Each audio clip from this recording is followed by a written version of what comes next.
And we are back once again with the Big Five and a brand new review for the Big Five. The Big 5 months of blockbuster films for the summer of 2015. And so far, we've had not too bad of a beginning to the big summer blockbusters. We've had Furious 7. We've had Avengers Age of Ultron, and both of them have been really good. So, what are we reviewing tonight that hopefully will stack up or blow them away or fail completely? Hey, what's your name?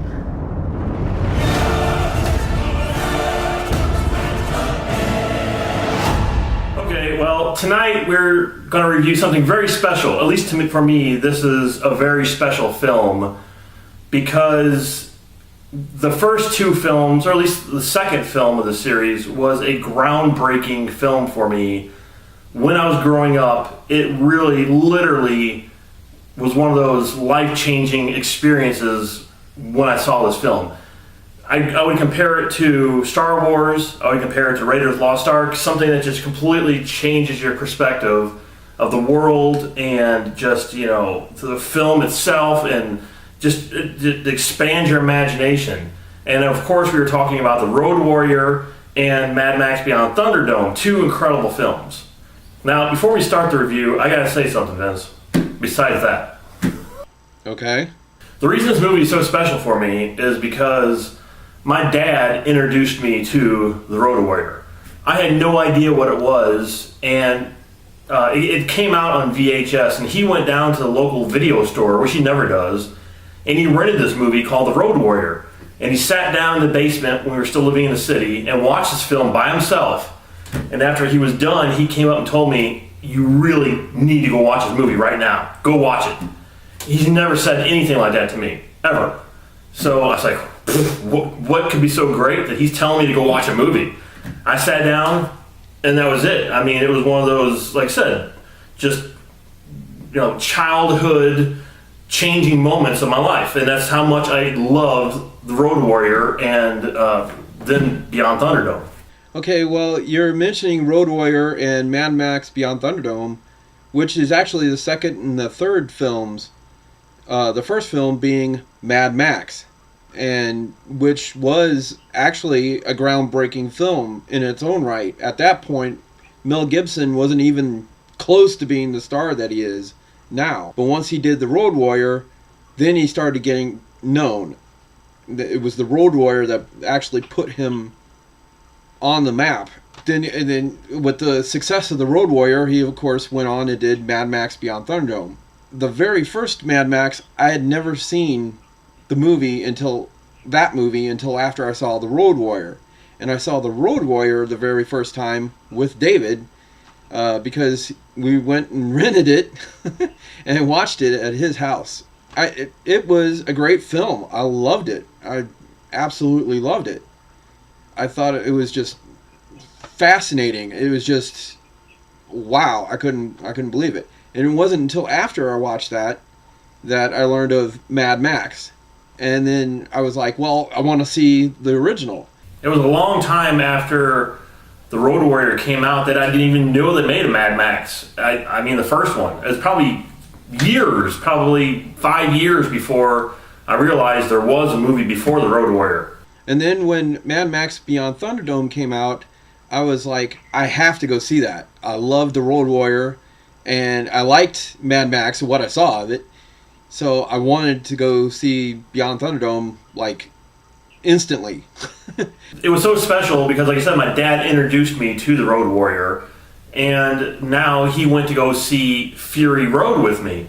And again, George Miller, who directed all three films, directed this one, and right off, I knew I was going into something incredible. Well, yeah. I mean, George Miller has been thinking about doing this since, like, 90s or something like that, like the late 80s, early 90s. But even when they started to actually put this thing together, originally it was actually going to be animated. They weren't going to do a live action movie, and I don't know if they were planning on getting Mel Gibson to do like the voice of Mad Max or what. I have no idea, but it was originally supposed to be animated. When I first heard that or read about that, I was like, oh no. You can't do... Well, I guess you could do an animated Mad Max, but it just, to me, it would not live up to what the Road Warrior was, or Beyond Thunderdome was, or even what the original was. So I was really hoping that they didn't go that route, and obviously they didn't. Then they also, as they were putting it together, that Mel Gibson, I guess they did go to ask him if he would be Mad Max again, and he flat out said no. And that's pretty much why he's not there. He's not Mad Max. And for myself, once I heard that, I was like, oh no, this is going to be doomed, And that's what I really thought of this film, that it was going to be a mess because, the main guy doesn't even want to be in it. But that was like I said, 2, 3, 4 years ago. But I've seen little pictures and things, and they had a first image of Tom Hardy as Mad Max, and I was like, well, that doesn't look too bad. But once I saw the trailer for this, it put all my fears to rest. I was like, okay, this could work. And it worked. It did work from beginning to end. You know why you didn't get that, kind of boredom, kind of waiting for the next thing to happen? Because it doesn't stop. It doesn't let you get that at all. It's an actual direct sequel to Mad Max. So who run Bartertown? So, there was so much greatness in this film. Well, if this one does well, which it will, then he's going to go back and do 2 more films at least. What I was going to say is, what's sad though, is this movie will probably get very little to no recognition. I know, because a stupid kids movie or teenage movie came out, and no one's going to see this. I know this is going to come in like 2nd or 3rd place. Who run Bartertown? I'm not talking about that. I'm talking about it's going to get very little recognition because it's going to make a lot of money. It's a sequel.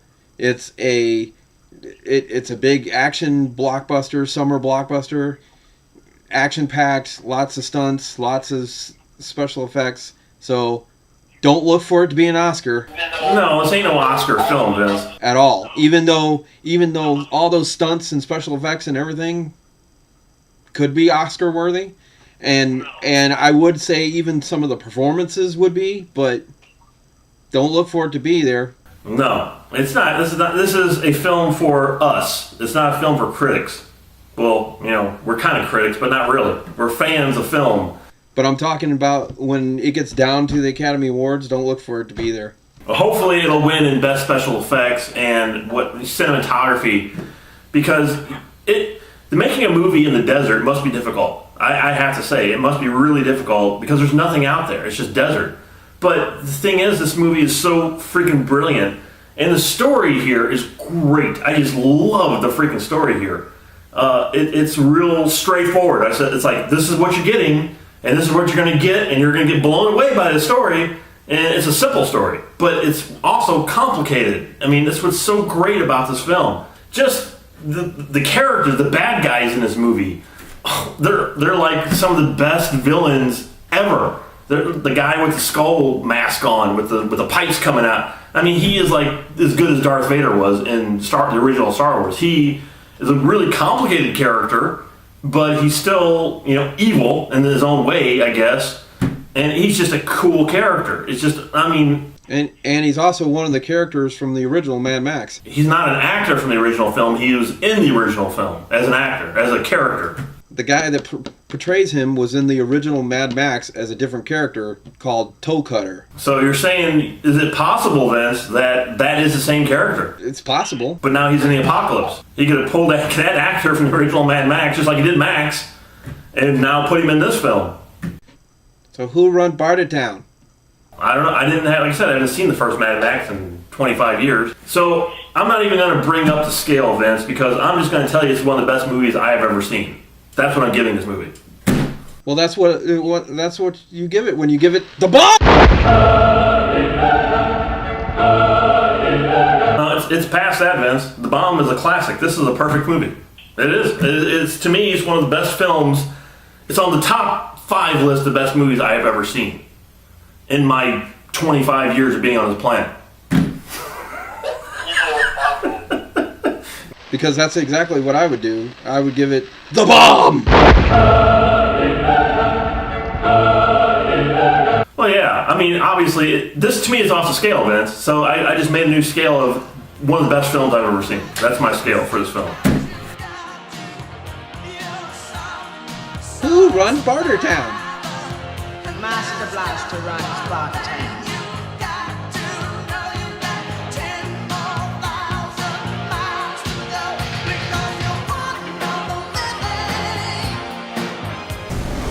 Oh, what a day! What a lovely day!